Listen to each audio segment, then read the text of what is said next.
কম তেল মশলায় সহজ উপায়ে তৈরি সজনে ডাঁটার এই রান্নাটা থাকলে প্লেটের ভাত নিমেষেই খালি হয়ে যাবে।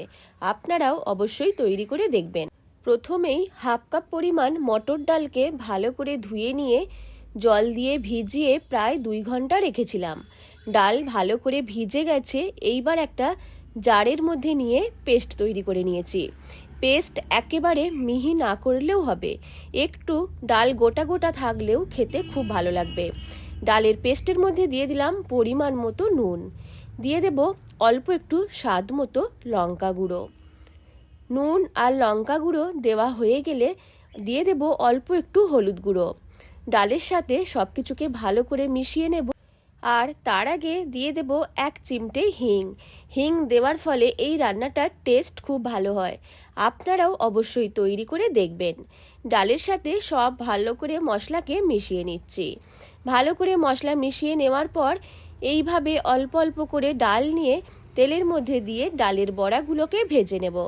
কড়া বসিয়ে দিয়েছি, কড়াইয়ে দিয়ে দেব পরিমাণ মতো সাদা তেল। আমি এখানে সাদা তেল দিয়ে রান্নাটা তৈরি করছি, আপনারা চাইলে সর্ষের তেল দিয়েও রান্নাটা তৈরি করতে পারেন। ডালের বড়াগুলোকে এইবার আমি তেলের মধ্যে দিয়ে দিচ্ছি। উল্টে পাল্টে বেশ লাল লাল করে ভেজে নেব। যখন নিরামিষ দিনে মনে হবে কি রান্না করব, তখন আপনারা এই রান্নাটা অবশ্যই তৈরি করে দেখবেন। ডালের বড়াগুলো খুব ভালো করে ভাজা হয়ে গেছে। এইবার আমি তেল থেকে তুলে নিয়ে নিচ্ছি। বাকি তেলের মধ্যে দিয়ে দেব 5 ফোড়ন আর দিয়ে দেব একটা শুকনো লঙ্কা। ফোড়নকে কয়েক সেকেন্ড ভেজে নেওয়ার পর একটা আলুকে লম্বা টুকরো করে কেটে নিয়েছি, আলু দিয়ে দিলাম। তেলের মধ্যে আলুকে দিয়ে কিছুক্ষণ ভেজে নিচ্ছি। আলুটা কিছুক্ষণ ভেজে নেওয়ার পর এর মধ্যে দিয়ে দেব সজনে ডাঁটা। আমি 200 গ্রাম মতো সজনে ডাঁটাকে কেটে নিয়েছি। আলুটা ভাজা হয়ে গেলে সজনে ডাঁটাকেও আলুর মধ্যে দিয়ে দেব। আলু আর সজনে ডাঁটাকে মিশিয়ে আরও 2-3 মিনিট মতো ভেজে নেব। সজনে ডাঁটাকেও আলুর সাথে কিছুক্ষণ ভেজে নিচ্ছি। এই রান্নাটা খেতে দারুণ হয়। আপনারা চাইলে নিরামিষ দিন ছেড়ে আমিষ দিনেও তৈরি করে দেখতে পারেন। বাড়ির সবাই চেটে পুটে খাবে। এইবার দিয়ে দিলাম একটা টমেটো, পাতলা করে কেটে নিয়েছি। দিয়ে দিলাম হাফ চামচ গ্রেট করা আদা, পরিমাণ মতো নুন, হাফ চামচ হলুদ গুঁড়ো আর হাফ চামচ লঙ্কা গুঁড়ো। সব কিছুকে ভালো করে মিশিয়ে নিয়ে আলু আর সজনে ডাঁটার সাথে ভেজে নিচ্ছি। আরও 1 মিনিট মতো এইভাবে ভেজে নেব। এই রান্নাটা তৈরি করতে খুব কম পরিমাণ তেল মশলা লাগে, খেতে কিন্তু অসাধারণ হয়। আরও 1 মিনিট ভেজে নেওয়ার পর দিয়ে দিলাম পরিমাণ মতো জল। জল দেওয়ার পর সব কিছুকে ভালো করে মিশিয়ে ঢেকে রেখে দেব।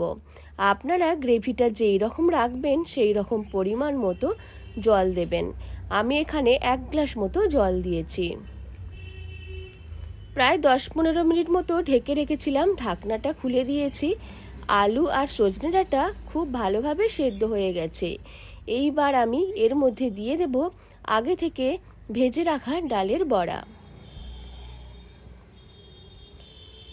ডালের বড়াগুলো দেওয়া হয়ে গেলে আরও 1 মিনিট মতো মিডিয়াম ফ্লেমে ফুটিয়ে নেব।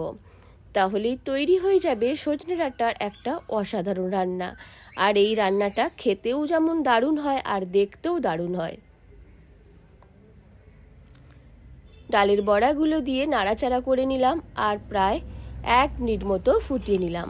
সবার শেষে গ্যাস অফ করে দিয়ে দেব হাফ চামচ ভাজা মশলার গুঁড়ো। ধনে, জিরে আর মৌরিকে শুকনো কড়াই ভেজে গুঁড়িয়ে সেই গুঁড়ো দিয়ে দিলাম। ভালো করে মিশিয়ে নেওয়ার পর এই তরকারি নামিয়ে নেব। রান্নাটা ভালো লাগলে লাইক, শেয়ার এবং কমেন্ট করতে ভুলবেন না।